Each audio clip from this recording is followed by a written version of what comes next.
O segredo do panetone. Júlia acordou antes do despertador tocar. Não precisava olhar o relógio para saber que ainda estava escuro. O silêncio da casa confirmava. O cheiro de manteiga derretida impregnava o ar da cozinha desde a madrugada, como se as paredes também soubessem que aquele não era um dia qualquer. Era o primeiro dia da feira natalina de Santa Aurora. Todos os anos, desde que assumira o pequeno ateliê de confeitaria herdado da avó, Júlia era considerada a rainha absoluta do panetone. Pessoas vinham de bairros distantes, algumas até de cidades vizinhas, só para garantir uma unidade do seu panetone clássico. Massa leve, fermentação lenta, frutas hidratadas no vinho do Porto e gotas de chocolate belga na medida exata. Não havia arrogância nisso, era fato. Ou pelo menos, sempre tinha sido. Ela amarrou o avental vermelho, respirou fundo e começou o ritual que repetia há anos. Sovar a massa era quase uma oração. Cada dobra carregava lembranças da avó Lúcia, que dizia que panetone não aceitava pressa nem tristeza. Se o coração estiver pesado, a massa não cresce, costumava repetir. Júlia sorriu sozinha ao lembrar disso. Quando chegou à feira, o movimento ainda era discreto. As barracas estavam sendo montadas, luzes piscavam entre pinheiros artificiais e guirlandas, e o cheiro de canela se misturava ao de chocolate quente. Ela organizou seus panetones com cuidado, colocando pequenas etiquetas escritas à mão. Panetone tradicional da Dona Lúcia. Receita de família. Antes mesmo de o público chegar, os elogios começaram. Pessoas conhecidas, clientes fiéis, jornalistas locais. Tudo parecia seguir o roteiro de sempre. Até que Júlia ouviu o primeiro comentário estranho. Você já provou o panetone do outro estande? Ela franziu a testa. Outro estande? Perguntou a uma cliente antiga. Sim, aquele ali do lado da fonte. Só tem um N na placa. Júlia olhou na direção indicada. Um estande simples, quase discreto, com decoração minimalista. Nada chamativo. Apenas caixas elegantes e uma placa branca com uma letra preta. N. Ela ignorou. Todos os anos aparecia alguém tentando inovar. Panetone vegano, panetone salgado, panetone com recheio de pistache rosa. Nenhum durava mais que uma edição da feira. Mas conforme a manhã avançava, algo começou a incomodá-la. As pessoas voltavam ao seu estande com expressões diferentes. Ainda elogiavam, ainda compravam, mas comentavam. O seu continua maravilhoso, Júlia, mas aquele outro tem uma coisa diferente. Nunca comi um panetone tão leve. Parece italiano. Italiano. A palavra ecoou como um desaforo. À tarde o anúncio oficial veio. Pela primeira vez em 8 anos, o panetone mais elogiado da feira não era o dela. Era o de Anne. Júlia sorriu para as câmeras, agradeceu, cumprimentou os organizadores. Mas por dentro, algo queimava mais do que qualquer forno. Naquela noite, sozinha na confeitaria, ela encarou um panetone ainda morno sobre a bancada. Cortou uma fatia, provou. Estava perfeito. Ela sabia disso. Quem é você? Murmurou, imaginando o rosto do tal concorrente misterioso. Nos dias seguintes, Júlia virou investigadora. Observava o estande de longe, tentava ouvir conversas, perguntava discretamente aos organizadores. Tudo o que descobriu foi que o tal N havia se inscrito de última hora, apresentando documentos impecáveis e uma receita autoral.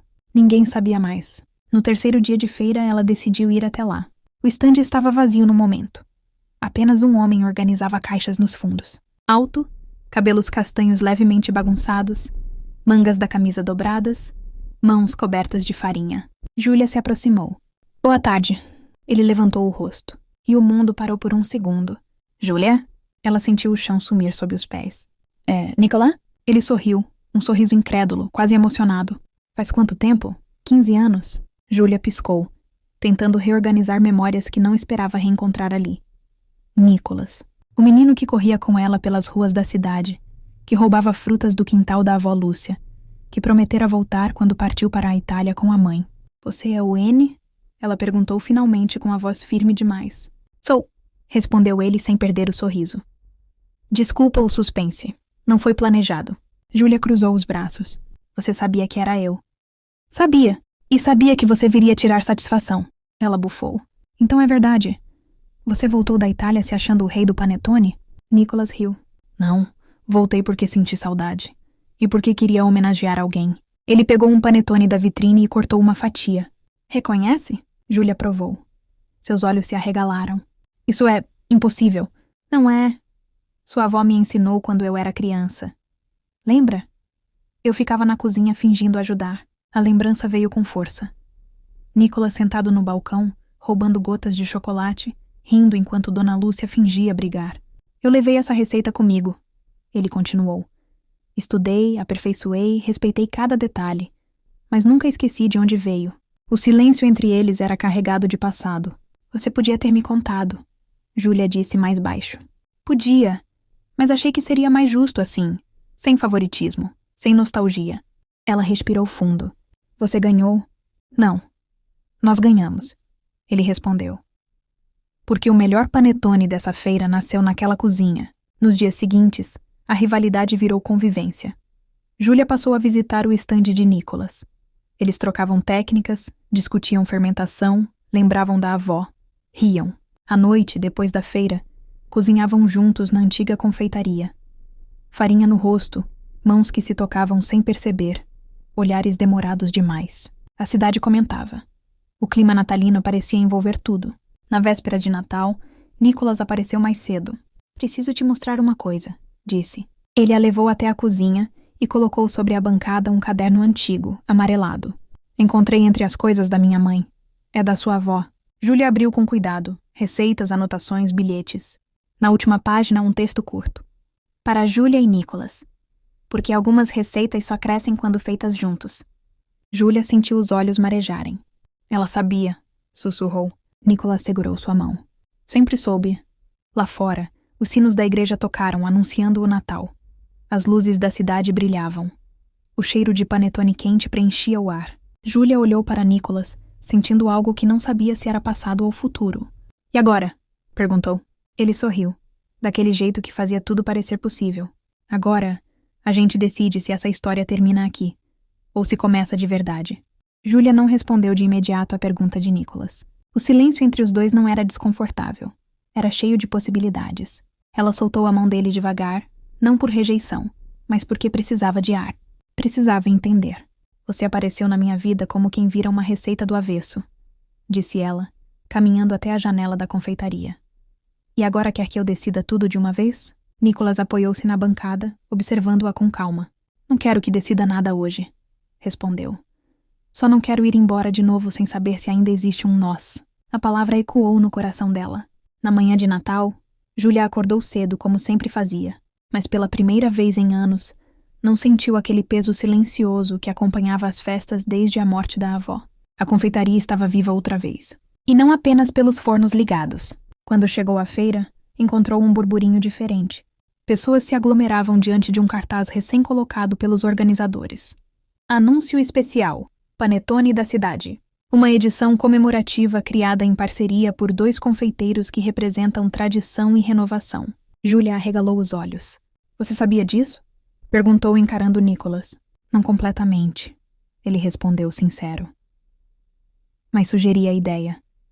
Achei que talvez fosse uma forma de honrar sua avó. E também de pedir desculpas por ter voltado do jeito que voltei. Ela leu o cartaz outra vez. A proposta era clara. Um panetone feito a 4 mãos, vendido apenas naquele Natal, com parte da renda destinada a projetos sociais da cidade. Eles querem que a gente assine juntos, completou Nicolas. Júlia fechou os olhos por um instante. Dona Lúcia teria amado aquilo. Sempre dizia que cozinhar só fazia sentido quando era compartilhado. Tudo bem, disse finalmente. Mas vamos fazer do nosso jeito. Trabalharam lado a lado o dia inteiro. Ajustaram a massa, criaram um recheio que unia o clássico às técnicas italianas, escolheram uma embalagem simples, mas elegante. No final da tarde, o primeiro panetone estava pronto. Júlia cortou uma fatia e ofereceu a Nicolas. Prova! Ele mastigou devagar, emocionado. É o melhor que já fiz, disse. Não, ela corrigiu sorrindo. É o melhor que fizemos. A venda foi um sucesso. As pessoas elogiavam não só o sabor, mas a história por trás dele. A feira terminou com aplausos espontâneos, quando os 2 subiram ao pequeno palco para agradecer. À noite, já com a cidade mais silenciosa, Júlia fechou a confeitaria e encontrou Nicolas esperando do lado de fora, sob as luzes piscantes da rua. Vou embora depois do ano novo, ele disse sem rodeios. Recebi uma proposta para abrir uma confeitaria na Itália. É uma grande chance. O coração dela apertou, mas dessa vez não houve surpresa. Apenas verdade. E você? Ele perguntou. O que quer? Júlia olhou para a fachada da confeitaria, para o nome da avó na placa, para as mãos dele, ainda com cheiro de farinha. Quero continuar aqui, respondeu. Mas não sozinha. Nicolas sorriu com os olhos marejados. Então fica comigo. Ou me leva com você. Não importa onde, desde que seja junto. Ela riu emocionada e se aproximou. A confeitaria é grande demais para uma pessoa só, disse. E pequena demais para caber em uma despedida. Ele a abraçou. Um abraço firme, definitivo, como quem encontra casa. Na semana seguinte, anunciaram oficialmente a parceria. A confeitaria passaria a se chamar Lucien Lene. Panetones e afetos. Nicolas adiou a viagem. A Itália poderia esperar. Algumas histórias não. Na véspera do ano novo, Júlia encontrou o caderno da avó aberto sobre a bancada. Na última página, alguém havia escrito algo novo, em letra recente. Algumas receitas levam tempo, outras levam coragem. Ela sorriu, sabendo exatamente quem tinha escrito. Do lado de fora, fogos começaram a iluminar o céu. Júlia apagou as luzes da confeitaria e segurou a mão de Nicolas. Feliz Ano Novo, disse. Feliz começo, ele respondeu. E, entre farinha, memória e amor, eles começaram a próxima etapa da história que o Natal tinha unido. Agora sem segredos e com sabor de futuro.